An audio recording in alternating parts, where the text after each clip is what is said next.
Cool. So I've got lots of questions for each of you from your talk. So I'm going to ask you sort of one by one. Obviously, if anybody else wants to jump in on the conversation, feel free. You know, they're not just for the person I'm asking them to. I'm going to start with Elliott. So obviously, you spoke about building a brand to sort of obviously add that you in value. Feels like everyone on LinkedIn is trying to build a brand right now, which is amazing. How do you stand out from the noise on LinkedIn? Because it can be really difficult to get going. Definitely. I think I'm helped in part by the fact that the industry I sell into, HR, like there's not a whole bunch of BDRs out there that are posting videos and, you know, their own authored articles and things like that. So that definitely helps. But I think video is key. I think connecting with people, I follow up all my connections with a super quick video that's literally 10 seconds. And all it does is thank them for connecting with me and say that, you know, I appreciate it and looking forward to following along with their content. No pitch. And I think that's another way of standing out, is not diving immediately into the pitch, like just be there to add value. Amazing. And then obviously in terms of making that video, some people find that obviously Venatrix, we love a video, but it is really daunting making your first video. I remember doing my first video and it was terrifying. What would your advice be for making that first video? So the mindset that I mentioned in my talk, like when you're writing a post, would this be better as a video? So what I was doing, I was trying out video and I was writing posts on LinkedIn, and I was getting to the point where it's like, do you know what, that's pretty much a video script, because I write my LinkedIn posts how I talk. I was like, I'm just going to record it as a video and put it out there. And the traction was like way beyond anything that I was doing as written. Amazing. That's really cool. And then finally, you mentioned the golden rule of improv.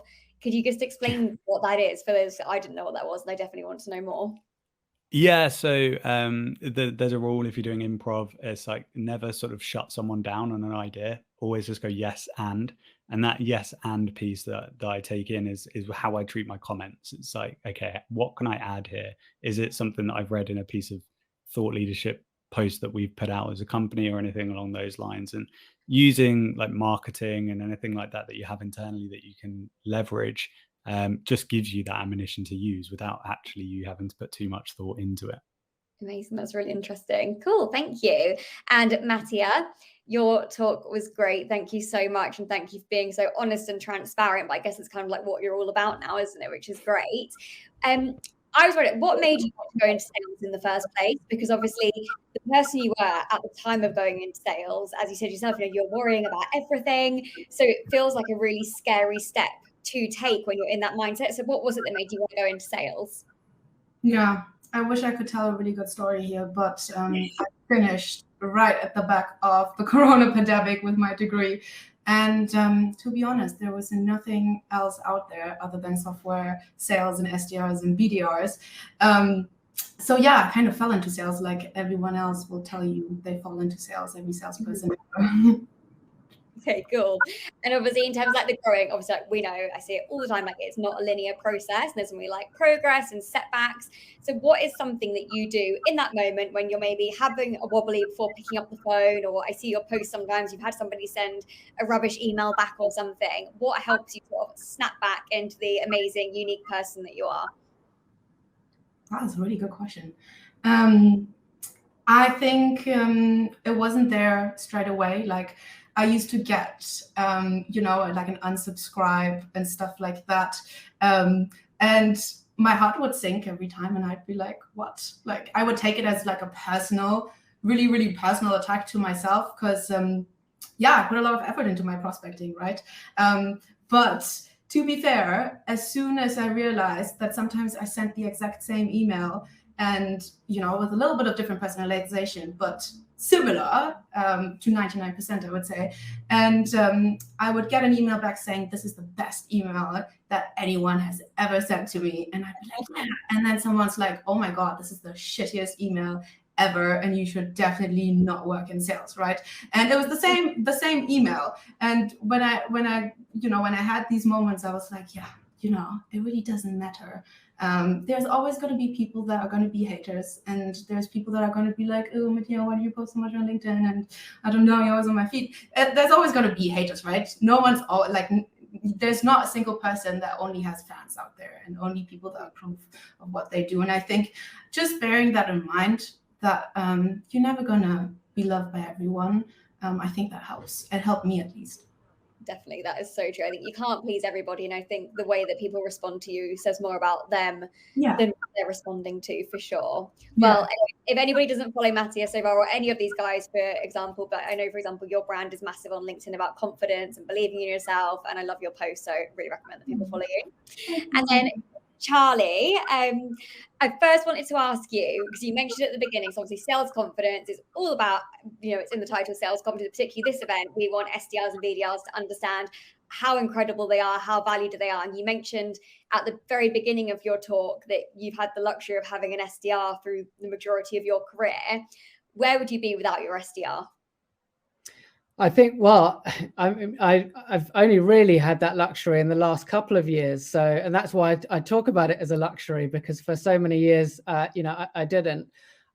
It's been great to have what we call a virtual team of these sort of 3 or 4 that we work together on the same accounts. We get to have a weekly kickoff on a Monday and talk through these sort of combined strategies about how we are, targeting this territory.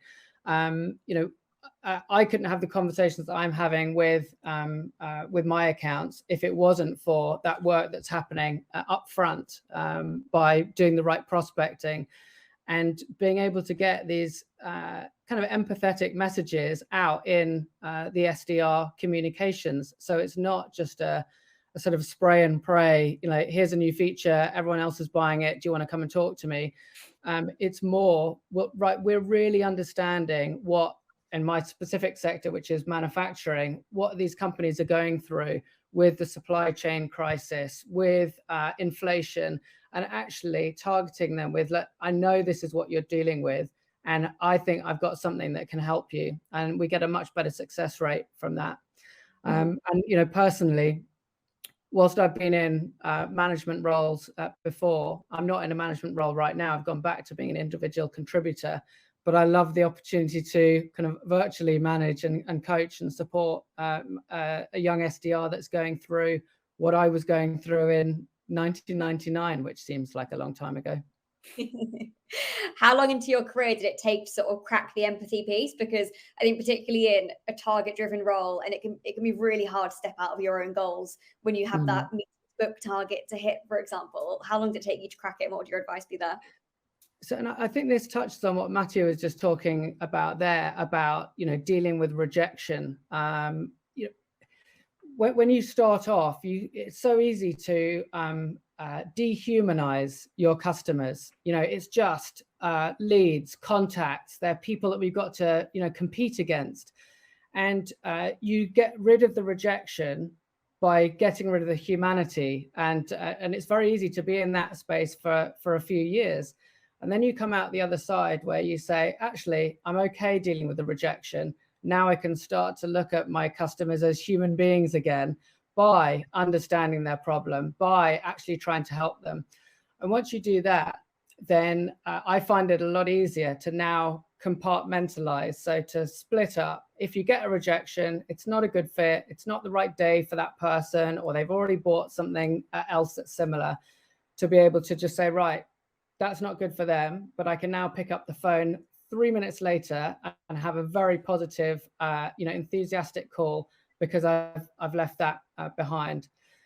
But even 20 years in, it hurts. It really hurts, especially when you've been putting in so much of this empathy and you really do care and you really do want to help. So when you get a no, it still hurts. And in those examples, go for a walk, go for a run, just go and sit somewhere else. And it's just about changing your mindset for just a few moments before you get back on it again.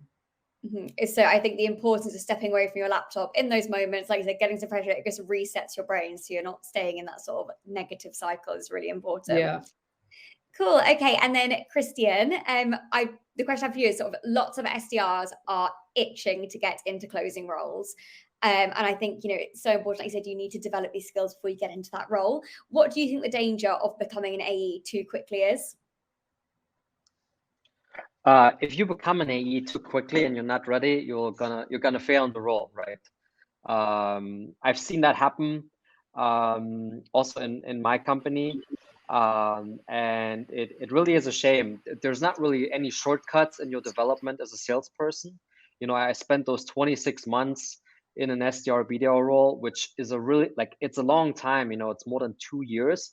But the foundation that I have built in those 2 years really helped me to ramp really fast in an AE role, and have really great performance in my first year, which now promoted me again to larger accounts. So I'd rather you take it a bit slower in those first 1 or 2 years and really learn the foundational skills, because the rest of your career will then go much better for you, if that makes sense. Definitely. And I think obviously, a lot of your talk focused on aligning with your AE, and that's ultimately going to supercharge your success as well. However, I think, not everybody has the luck or the sort of luxury of having that relationship with their AE. So how do you approach a conversation with your AE if that isn't happening yet? Yeah, so that is probably enough to talk for another hour. There's all these AE personas, right? The good guy, the bad guy, the difficult one, the friendly one, whatever. And there's probably a different strategy for each of them. But in general, what's really important for you to internalize is that as an SDR, you are on the same level as your AE, right? You're not under them, you're on the same level, you're in different functions. You have different functions in the sales cycle, but you are equal, which means you are not their PA, you're not their meeting, booking, delivery man. You are really their peer and their partner. And if you deliver them high quality meetings, they need to progress them. And it is not easy to do this, but it's important that you are equals, and that they know also the value that you bring to them. Definitely. Amazing. Cool. Alex, we've got you back. Yeah, exactly. Cool. So a few questions for you. Obviously, in your talk, it really stood out to me when you said, you don't, I think, give your honesty as well around like almost being fired in your first 2 months. It must have been absolutely terrifying, but it sounds like it was an amazing kick. And you mentioned that, you don't always have time to walk. Sometimes you have to run and just do it. I'm sort of a firm believer that uni does not set us up for this, because they give you like 3 months to do an essay, and, you have big gaps between things that you're not really running as much. So what is your advice for throwing yourself into something that you aren't 100% comfortable with? Well, it's one thing to say just embrace it and accept it. It's one other thing to be okay and go with it. And ultimately, it's also a people game, in the sense that, as Christian was saying, and sorry, I just reconnected at that time. Like, you need to find the right people to connect to and build that trust within your team, within your with your managers, and that's the only way like you're gonna accept going through those uncomfortable moments. It's also when you can share things, when you can learn from each others. So I think the people aspect is very, very important, and never to be underestimated. And that's why it's important to stick to your principles, have your own work ethic, and be fair with people, because if sometime it doesn't go your way, in the long term run, people will remember how you behave, how you work with them.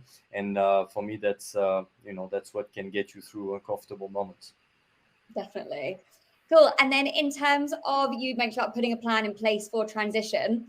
Again, not every SDR has that luxury of having a really clear progression plan laid out for them to aim towards. How do you recommend approaching that conversation with your boss if that's something that's not available to you yet?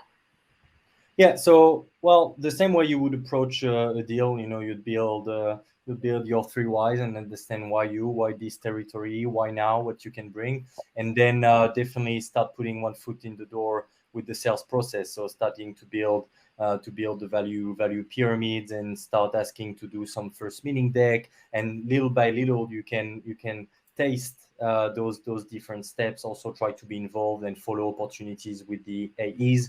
And this will never be like an official process. Like all I'm saying as little tips that you can do yourself. But yeah, like the transition is hard. Like, it's a different job. It's extremely valuable what you learn with the PG, great skills. You're going to be forever grateful to all the moments you struggled. But the day you become an AE, it's like it's a different world. And it's going to be uncomfortable back to that point. So yeah, the only way is to try to test and learn with the AEs, and that's how it can work out. Amazing. Cool. I've got one more question, James. Is that okay? Cool. Obviously, at the end, you mentioned burnout. Again, thank you so much for your honesty there. How did you bounce back from burnout? Well, you gotta, one thing that impressed me when I started this working in those companies is everybody had this inner why. Like they knew what was driving them. Some had like very tough histories, and I was like, but I'm just, I feel like a regular guy. Like, what am I gonna do here? How am I gonna survive? How am I going to survive the pressure? But then you find out, what you like, what you enjoy about the job, and then also all the possibilities it unlocks for your life, for your future career. So that's starting to create that why and why you're driven. So, well, again, you need to take a step back and just see the big picture, work with the team, with your manager, find the people you trust also outside of work, and just recharge, know what you want to do, what you want to achieve with a plan in place. Because if you're just running without looking in which direction, like you're heading for a wall, it's going to happen again. So it's very important to take a step back and take your time to come back. Definitely, I agree. Thank you so much. And also, like, anybody who's watching who is experiencing burnout or those sort of feelings, the best thing you can do is go and speak to your manager about it, because those sort of things don't go away from just, working through it sort of thing. It's really, really important, as Alex has emphasized. So amazing. Thank you so much, guys. Amazing. Great job, Sophie. Excellent. I've been majorly impressed by your co-hosting abilities today. So thank you very much for that. And also a round of applause to all the speakers. I know you can't see the audience, but believe me, the response has been hugely positive on each of your talks. Has been fantastic today. We wouldn't be able to run these sales confidence events without speakers, and we're highly curated. So if you think you've got what it takes to speak at a future sales confidence event, just go and DM me or connect with me on LinkedIn, James Ski, and see if we can get you in the mix for the future.